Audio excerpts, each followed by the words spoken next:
Europe 1. Le grand direct des médias, Thomas Joubert. Et le fait média du jour, c'est donc la nomination hier par le Conseil supérieur de l'audiovisuel du futur président de Radio France, Mathieu Gallet. Avec nous pour en parler, notre expert média, Benjamin Muller. Bonjour. Bonjour Thomas. Mathieu Gallet qui va donc remplacer Jean Lucas à la tête de la Maison Ronde à partir de la mi-mai pour un mandat de 5 ans. Alors disons-le tout de suite, Benjamin, c'est une grosse surprise. Oui, la surprise du chef Olivier Schramek, le patron du CSA. 6 candidats étaient encore en lice et la presse, ces derniers jours, croyait savoir que Gallet ne faisait pas partie des 3 favoris.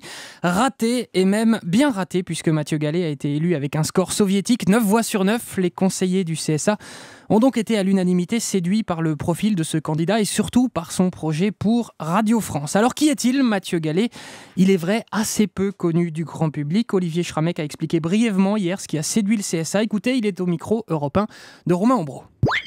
Nous avons fait le choix d'un profond renouvellement et d'une ouverture au public les plus jeunes et aux techniques numériques d'aujourd'hui et de demain. Je ne veux pas me livrer ici à un examen comparé, mais le Conseil supérieur de l'audiovisuel a été impressionné par la vocation manifestée par M. Gallet et par le caractère personnel donné à sa candidature.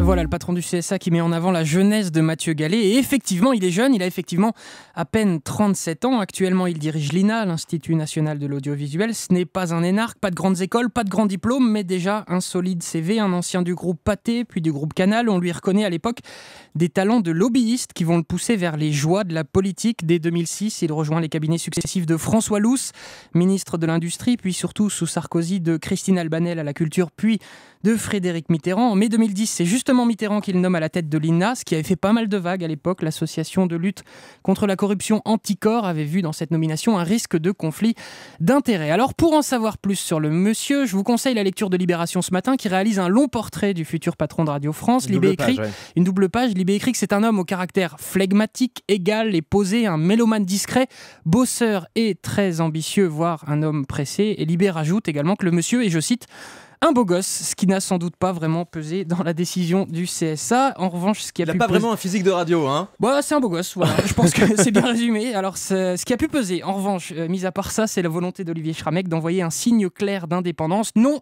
le CSA n'est pas aux ordres du pouvoir. La preuve, on a nommé le seul ayant bossé dans des cabinets de droite. Effectivement. En plus, il retrouvera un Frédéric Mitterrand à Radio France, puisque Frédéric Mitterrand est un des animateurs de France Inter aujourd'hui, alors qu'ils ont déjà collaboré auparavant. Donc voilà, pour le profil de Mathieu Gallet, ce futur patron de Radio France. Maintenant, son projet, qu'est-ce qu'il compte faire à Radio France ? Oui, c'est quand même la grande question qui doit intéresser ce matin les 4300 collaborateurs de Radio France et évidemment les auditeurs des différentes stations. Bien sûr, le CSA a mis en ligne un document de 4 pages résumant le projet de Mathieu Gallet. Un projet assez offensif qui s'appuie d'abord sur la volonté de mettre le paquet sur le numérique. On doit pouvoir regarder la radio, explique-t-il. Les podcasts ne seront plus forcément gratuits. Il envisage aussi un rapprochement entre les sites internet de Radio France et ceux de France Télévisions. Par ailleurs, et c'est évidemment surtout là-dessus qu'il sera jugé, sur les différentes antennes du groupe, Gallet a des idées bien précises. Je résume. Pour France Info, retour au direct, fini les émissions enregistrées ou les chroniques froides.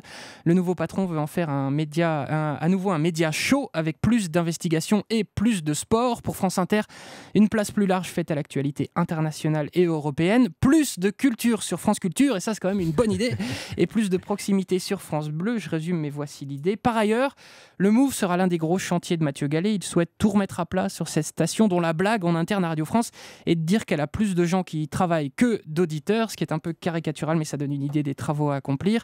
Gallet souhaite donc tout changer, que cette station soit celle des jeunes, de la culture urbaine, et le tout avec un nouveau nom pour tourner la page du Move. Bref, ce qui ressort du projet de Mathieu Gallet, c'est que le projet est offensif et ambitieux, incarné par un homme offensif et ambitieux. Alors il prendra ses fonctions le 17 mai, Mathieu Gallet. L'un des enjeux de ses premiers mois de gouvernance, ce sera de réussir à imposer tous ces changements sans braquer les salariés de Radio France, qui, on le sait, sont assez réfractaires aux changements. Voilà, c'est bien de vouloir faire la révolution à Radio France, mais il devra le faire en bonne intelligence, avec surtout les syndicats très influents en interne et pas toujours instinctivement favorables au changement. L'ironie de cette nomination, c'est que Mathieu Gallet était au cabinet de Christine Albanel au ministère de la Culture. C'est lui qui était en charge de la mise en œuvre de la fameuse loi sur l'audiovisuel supprimant la pub à France Télé, et surtout cette loi qui donnait au président de la République, Nicolas Sarkozy, le soin de nommer les PDG de France Télé et de Radio France, qui était jusque-là la responsabilité du CSA. En arrivant au pouvoir, Hollande est revenu sur ce point, a redonné ce pouvoir au CSA, et le CSA, par rancunier, a choisi de nommer Gallet. La boucle